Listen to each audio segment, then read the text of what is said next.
turn to the cephalic or head-down presentation by the time they are born. Persistent breech or bottom-first presentation places the baby at risk of difficult delivery and the mother at increased risk of caesarean section. Systematic review of randomized trials shows that the chance of breech presentation at birth is reduced by attempting external cephalic version. For persistent breech presentation, the options for delivery are caesarean section or vaginal breech delivery. Systematic review shows that planned caesarean section prevents about 1 perinatal death for every 100 deliveries. In some situations, the risks to the baby of vaginal birth are outweighed by the current and future risks to the mother of caesarean section, or caesarean section is not feasible. It is thus important for health workers who care for women in labour to be skilled in breech delivery techniques. Favourable factors for vaginal breech delivery are shown here. If labour does not progress well or the buttocks do not deliver easily, it is preferable to opt for caesarean section. The techniques of vaginal breech delivery shown in this program have evolved from clinical experience, not randomized trials.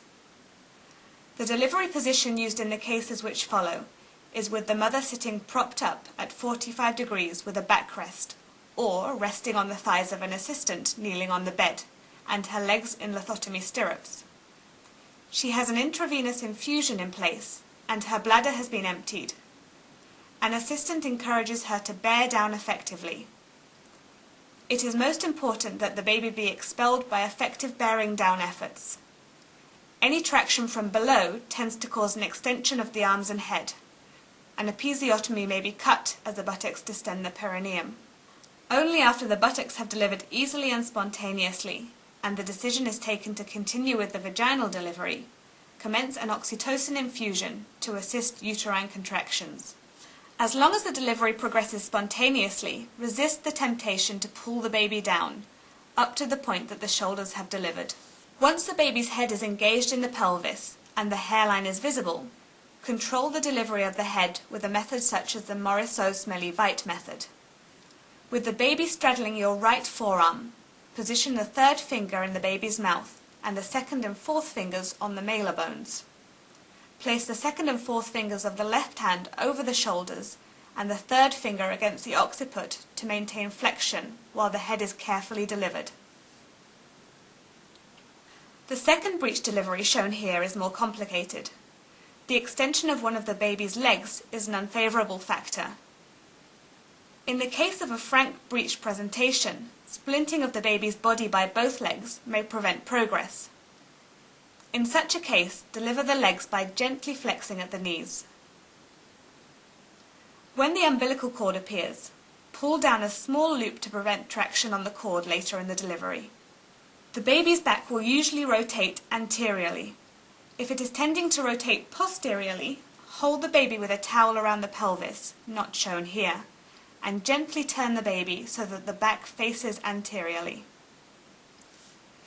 If the shoulders do not deliver spontaneously, despite effective bearing down efforts, their delivery may be assisted by various maneuvers.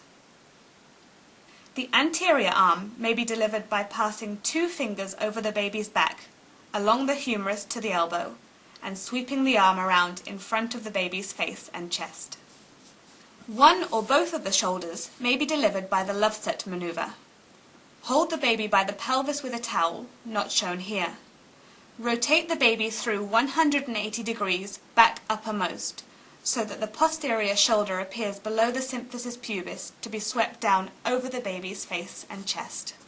If the baby cannot be rotated, the posterior shoulder may be delivered by lifting the baby upward, chest towards the mother's thigh, passing 2 fingers up the baby's back and sweeping the posterior arm over the baby's face and chest. Once the arms have delivered, encourage the mother to bear down until the baby's neck and hairline appear, indicating that the head is engaged in the pelvis. If the head does not engage, the Morisot-Smellie-Veit method may be used to push the head up slightly, rotate to the oblique diameter, flex it and pull down. Suprapubic pressure may be used to assist flexion and descent of the head. Here the baby's head is delivered by the Morisot-Smellie-Veit method, as described before. An assistant may support the perineum. The second breech delivery shown, though difficult, took 4 minutes and the baby was in excellent condition after birth. An alternative method of delivering the head is the Burns-Marshall method. Once the head is engaged and the hairline is visible, hold the baby by the ankles with your left hand and swing the baby through an arc up to a vertical position and then over the mother's abdomen. Support the perineum with your right hand as the face delivers. For forceps delivery, hold the baby by the ankles and swing to the 45-degree or vertical position where they are held up by an assistant. Use long curved forceps or Piper's forceps. Fit the forceps handles together with the pelvic curve uppermost. Hold the left handle vertically with the left hand fingers as one would a pen. Insert your lubricated right hand posterolaterally into the vagina.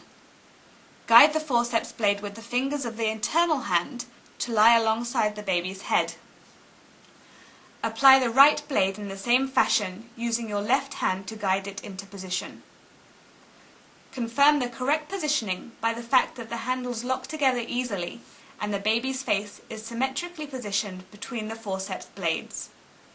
Deliver the head by steady traction on the handles and downward pressure with the left hand on the shanks of the forceps so that the resultant pull follows the curve of the pelvis.